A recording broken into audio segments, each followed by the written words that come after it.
Jason He doesn't want to hear about the Bulldogs. He wants to talk some girls basketball. Well, I was prepared, and then you pulled me completely off the thought process with that hideous. Happy New Year, Mike. Jason, I don't know how I do this on Friday nights with him.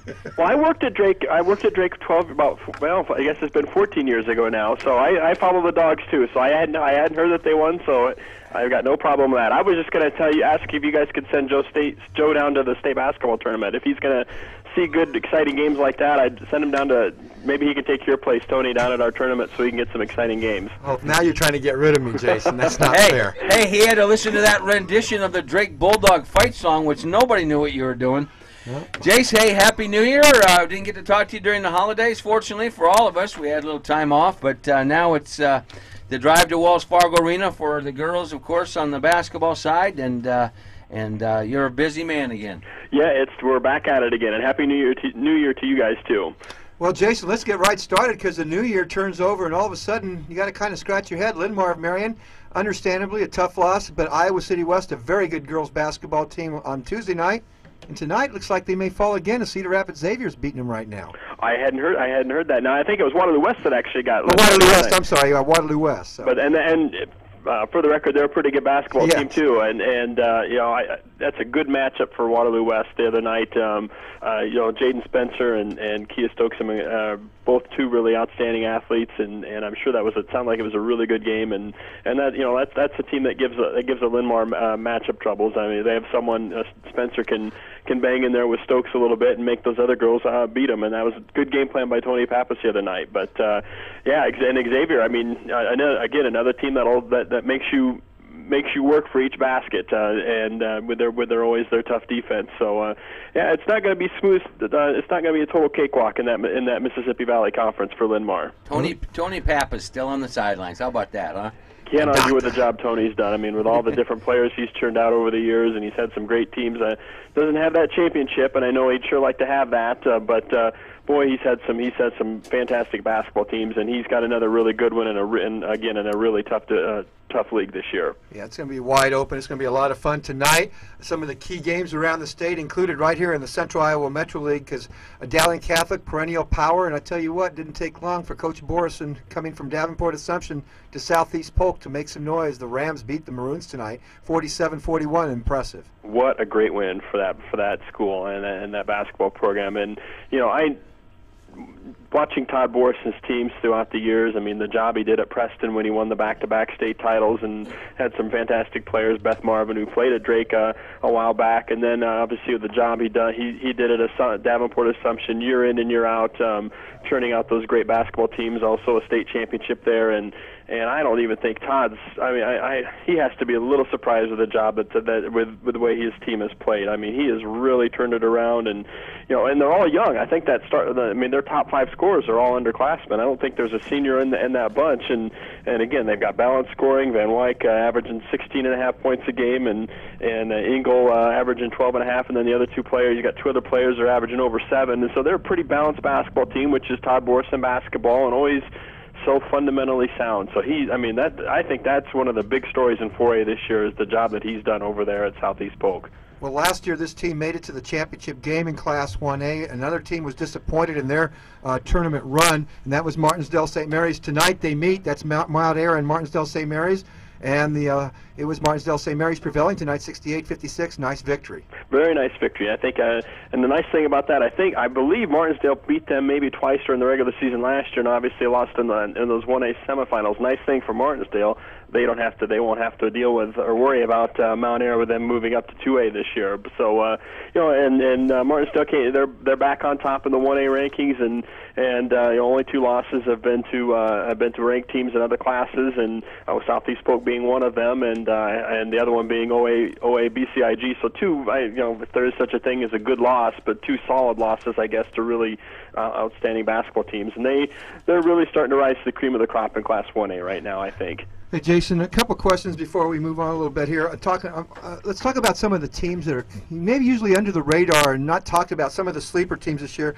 You kind of alluded to a few of them, including Southeast Polk in 4A. Mason City's probably another one. They have some very nice young talent that's coming up there. But in some of the other classes, I think you have to throw South Tama, Winterset, some of those schools right now in Class 3A.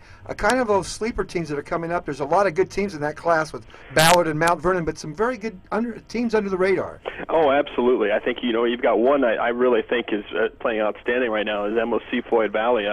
They had a really nice win last night over South Sioux City in Nebraska, always one of the perennial powers in Nebraska girls basketball, and they're playing outstanding basketball. I believe they've beaten Heelan this year, if I remember right. They've got a couple really outstanding wins.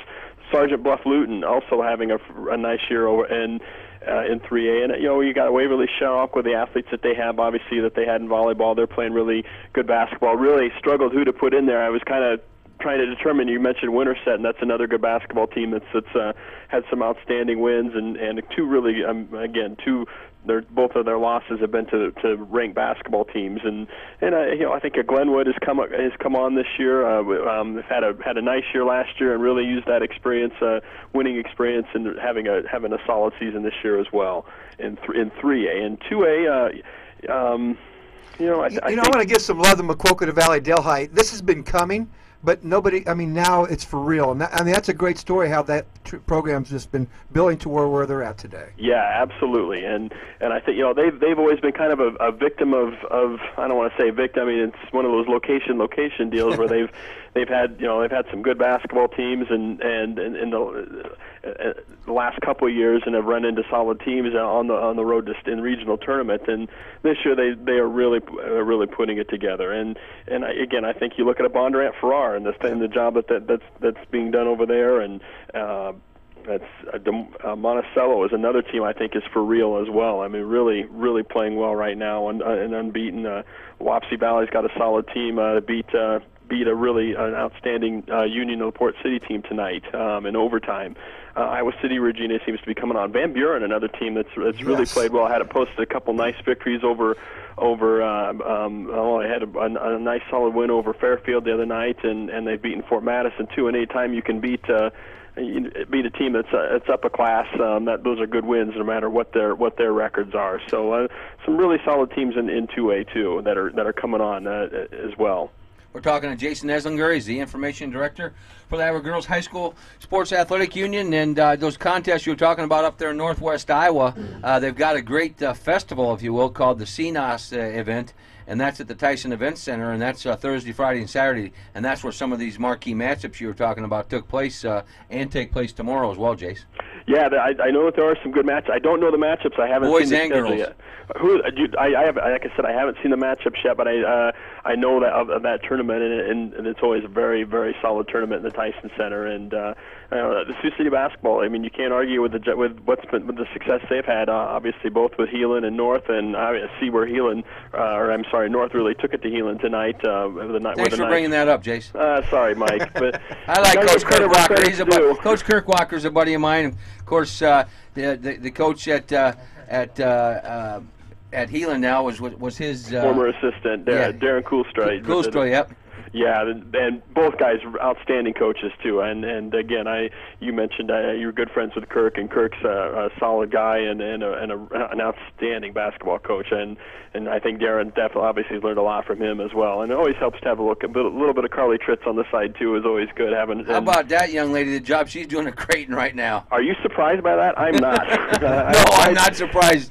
No more surprise than Tony and I are with the job that Doug McDermott's doing over at Creighton. Absolutely. Both of them are having outstanding seasons at Creighton. And I think Carly's been the NBC Newcomer of the Year, 3 times already this year, I think. Exactly. So, wow. Like I said, I'm not shocked at all. Doesn't surprise me she's leading the team, or I think leading the Creighton in steals. I think they're starting to put her in the starting lineup now. I didn't think she was coming off the bench to start the year, but had some really good games, has had some outstanding games, and wasn't surprised that she really stuck it to Drake, I know, too, a couple weeks ago. So, again, doing a fantastic job, and like I said, I'm not surprised one bit. Well, Linmar was down on the girls' game 22-15 at the half. They come back and win tonight, outscoring Cedar Rapids Xavier, and that says an awful lot because that's a good defense over there.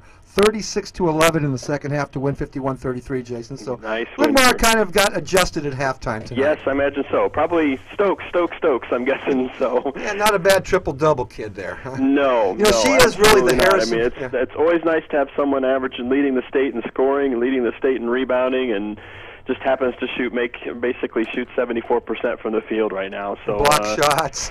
Yeah, it's just, I mean, yeah, and among the state leaders in block shots as well. I think she'll be the state leader in very possibly three categories this year, and that is just incredible. I mean, she is an elite ball player, and we're very fortunate. We've got I think we had last count. I think 17 Division I seniors that have signed with Division I programs right now, and when you've got Kia at Connecticut, Taylor Greenfield, I see she scored 26 points tonight.